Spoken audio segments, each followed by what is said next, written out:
बिहार की राजधानी पटना, जहां पर आज खूब राजनीतिक हलचल देखने को मिल रही है, क्योंकि आज विपक्षी दल 2024 लोकसभा चुनाव साथ लड़ने की रणनीति बनाने के लिए जुट रहे हैं। बैठक में शामिल होने के लिए कई दलों के नेता कल ही पटना पहुंच चुके हैं, जबकि कुछ नेता थोड़ी ही देर में यहां पहुंचने वाले हैं। लेकिन बैठक से पहले विपक्षी एकता की कोशिश को झटका भी लगा है।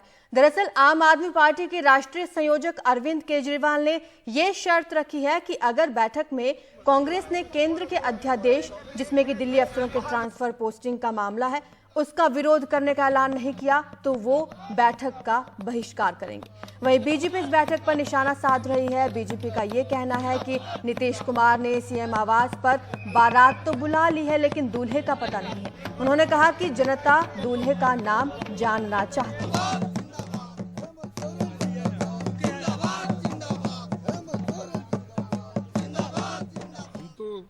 सब मिलके बीजेपी के खिलाफ लड़ना चाहते हैं और एक होकर इस बीजेपी सरकार को निकालने का हमारा सभी एक एजेंडा है।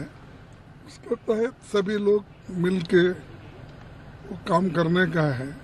तो वहाँ जाने के बाद सबकी राय एक अच्छी राय बनेगी और उसके बारे में हम पहले से ही कोशिश कर रहे हैं।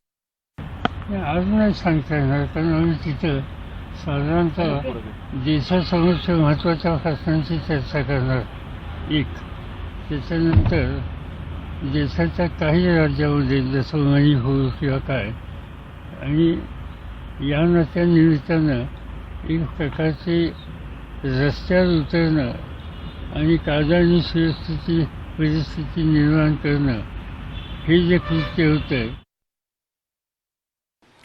हमने भी सुना कि 24 के लिए नीतीश बाबू बारात सजा रहे हैं पटना में। बारात में दुल्हा भी होता है ना, तो इस 24 की बारात का पटना का दुल्हा कौन है? ये तो समस्या है। सभी प्रधानमंत्री के दावेदार हैं। हमारे सहयोगी मनीष कुमार ने राज्यसभा सांसद डेरेक ओबराय से बात की है, सुनिए। आज की विपक्ष की महाबैठक पे बात करने के लिए हमारे साथ टीएमसी के नेता डेरेक ओब्रायन हैं। बैठक में क्या होने वाला है? 4 बजे प्रेस कॉन्फ्रेंस है। आज तो खुशी के दिन है, बिकॉज ऑलरेडी डेट तो ठीक हो गया। आज वो तो एग्रीमेंट हो गया 23 अप्रैल। दूसरा पटना में जो हो रहा है वो तो हो गया आज ही पटना। और तीसरा ये बहुत महत्वपूर्ण है, जो पार्टी का जो चेयरपर्सन है या प्रेसिडेंट है, वो पार्टी का जो रिप्रेजेंट करेंगे आज। ये कोई प्रॉक्सी नहीं है, खुद ही ममता दी है, खुद ही मिस्टर खड़गे एंड मिस्टर राहुल गांधी है, खुद ही मिस्टर केजरीवाल है, Akhilesh ji. So the chairpersons are here. Agenda क्या है? एजेंडा जो एग्रीमेंट होगा, डिस्कशन होगा, बहस होगा, और इसके बाद और भी मीटिंग होगा। ये आगे से ये स्पेकुलेट करना ठीक नहीं होगा। 4 बजे प्रेस कॉन्फ्रेंस है और उस समय all the heads of the parties will speak. आप लोगों के बीच में काफी कॉन्ट्राडिक्शंस है, उसको कैसे? कॉन्ट्रडिक्शंस में नहीं पहुंचना है। आगे जो चीज एग्रीमेंट हो गया, whatever we have agreed upon, काफी चीज है जिसमें एग्रीमेंट, जैसा संविधान है। हम लोग सब चाहते हैं जो संविधान है, that should be the guiding light of the future. Thank you so much. चलिए, इस पर हमारे सहयोगी मनीष कुमार से बात करते हैं। नेशनल एडिटर हैं हमारे मनीष। आज तमाम राजनीतिक दल तो वहां पर जुट रहे हैं, लेकिन सवाल यही है कि कौन से फॉर्मूला पर ये तमाम दल 2024 में उतरेंगे? किसका फॉर्मूला काम आने वाला है? आरजू, देखिए, पहले आज की बैठक का महत्व क्यों है? आज की बैठक 2 कारणों से महत्वपूर्ण है कि 2009 का चुनाव हो, लोकसभा का चुनाव हुआ था, उस समय मनमोहन सिंह प्रधानमंत्री थे। उस समय भी इस तरह की विपक्षी एकता, यानी कि बीजेपी भी इतनी पार्टियों को एक साथ नहीं कर पाई थी। 2014 में जब प्रधानमंत्री के लिए नरेंद्र मोदी उम्मीदवार थे, तो उस समय भी यूपीए अपने सहयोगियों को एकजुट नहीं रख पाई थी। और 2019 में भी ऐसी विपक्षी एकता या इतने सारे दल, 17 दल आज की बैठक में भाग ले रहे हैं। तो 17 दल बीजेपी के खिलाफ कभी भी एक साथ एक कमरे के अंदर में कभी भी किसी मुद्दे पर उन्होंने बातचीत नहीं की थी। अलग अलग नेताओं की अलग अलग दलों से या अलग अलग नेताओं से बात करते थे। आज की बैठक और एक कारण से महत्वपूर्ण है कि आज जो 17 दल भाग ले रहे हैं उसमें अगर आरएलडी को छोड़ दिया जाए कि उनके जो नेता हैं उनका कुछ मेडिकल कारणों से वो नहीं आ रहे, तो जो 16 दल हैं उनके सारे शीर्ष के नेता हैं। जैसे कांग्रेस पार्टी, तो उनके राष्ट्रीय अध्यक्ष मल्लिकार्जुन खड़गे हैं, पूर्व राष्ट्रीय अध्यक्ष राहुल गांधी हैं और साथ ही साथ के.सी. वेणुगोपाल भी हैं। उसी तरीके से अगर आप एनसीपी को देखें तो शरद पवार भी हैं, सुप्रिया सुले भी हैं और साथ साथ प्रफुल्ल पटेल भी हैं। आरजेडी लालू यादव भी रहेंगे, तेजस्वी यादव भी रहेंगे। जनता दल यूनाइटेड से नीतीश कुमार के अलावा उनके राजीव रंजन उर्फ ललन सिंह और अन्य नेता रहेंगे। उसी तरीके से जेएमएम हो, जो छोटे भी दल हैं, सीपीआई-एमएल हो तो वहाँ से दीपांकर भट्टाचार्य, सीपीआई से डी राजा, सारी पार्टियां जो हैं एक तरह से किसी ने अपना टोकन रिप्रेजेंटेशन नहीं भेजा है। ममता बनर्जी हैं तो उनके साथ में उनके भतीजे अभिषेक बैनर्जी भी हैं, डेरेक ओब्रायन भी रहेंगे। तो ये इस बैठक का महत्व इसलिए भी है कि एक कमरे के अंदर सभी जो दल हैं, वो चाहे अरविंद केजरीवाल हों तो उनके साथ भगवंत मान हैं और साथ ही साथ संजय सिंह भी रहेंगे। तो हर दल जो है उसने अपने शीर्ष नेतृत्व को यहाँ पर भेजा है या शीर्ष नेतृत्व ही आज की बैठक में भाग ले रहा है। दूसरी बात है कि चेहरा होगा या नहीं होगा।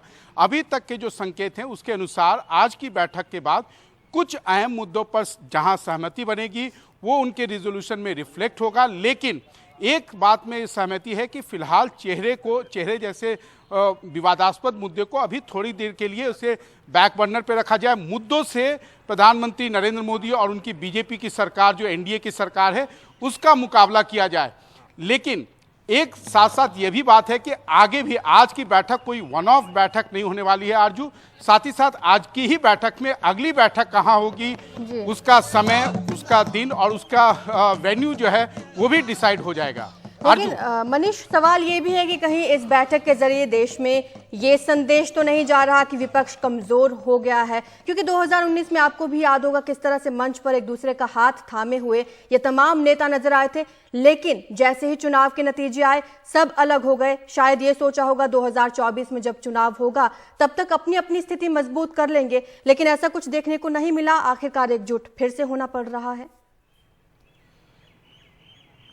देखिए आरजू, अगर विपक्षी दलों के नेता, अगर 16-17 दल पार्टियों के नेता अगर एक साथ आने की बात कर रहे हैं, एक साथ बैठक कर रहे हैं, तो निश्चित रूप से वो उसकी कमजोरी नहीं, वो उसका एक आप कह सकते हैं कि देश के अंदर विपक्षी दलों का लामबंद जो होना जो है वो उनके लिए, उनके अपने वोटर्स के लिए जो है एक शुभ संकेत माना जाता है। लेकिन हाँ, यह भी सच है कि इन विपक्षी पार्टियों के अंदर में काफ़ी कॉन्ट्राडिक्शंस भी हैं, उनके अंतर्विरोध भी हैं और इनके लिए जो सबसे बड़ी चुनौती यही है कि इन अंतर्विरोधों को, जैसे अगर आप देखें अध्यादेश के मुद्दे पर कांग्रेस पार्टी और जो अरविंद केजरीवाल की आप है उसके सुर एक स्वर नहीं है और अलग अलग सुर में है, एक दूसरे को का विरोध भी कर रहे हैं। कहीं ना कहीं एक आप के द्वारा अल्टीमेटम भी दिया गया था।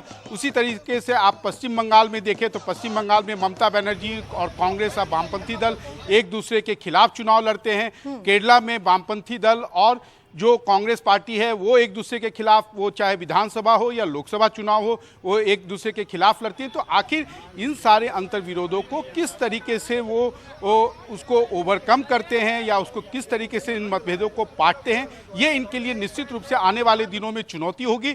लेकिन जो दलों के नेता, उनका कहना है कि वो एक बैठक में ये सारी बातों का समाधान नहीं होगा, इसके लिए कई सारी बैठकें होगी। लेकिन जो सबसे बड़ी बात यह है कि हमने अब इन बैठकों का जो प्रक्रिया है जो आज पटना से शुरू हो रहा है, इसको अब निरंतर जारी रखने का फैसला किया है।